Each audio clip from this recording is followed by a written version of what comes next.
Frustrated by the Itss Library DLL pop-up crashing your app? I'm Sophie Chen, a senior Windows support engineer. Let's troubleshoot the cause and fix it for good.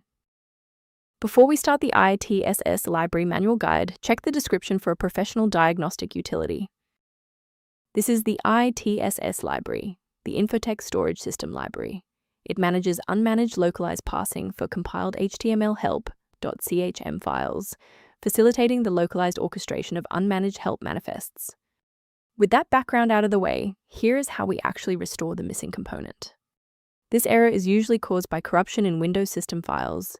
Open Command Prompt as an administrator and execute sfc/scan now to scan and restore protected files, like Itss Library DLL. When a standard reinstall doesn't cut it, we move to advanced diagnostic steps to ensure the system is properly configured. A simple restart can resolve file-in-use errors that mimic a missing Itss library message. It's a low-effort step that ensures your operating system starts with a clean execution stack. Don't forget to bookmark the video or give it a like before you restart. It's the fastest way to jump right back into this tutorial after the reboot. If you're still seeing the same problem post-restart, let's escalate our troubleshooting to the next tier.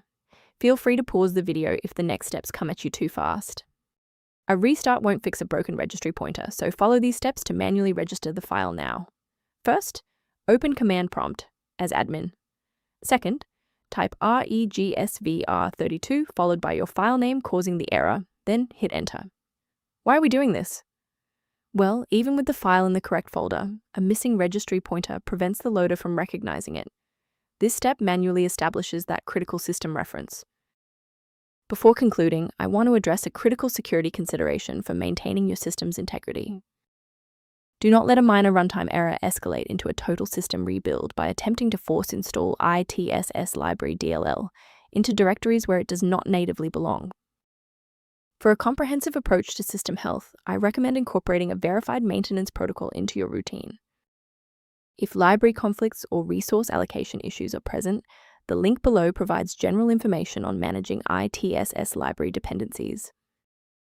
To support our technical team and receive updates on Itss library resolutions, please hit the like button and subscribe to the channel.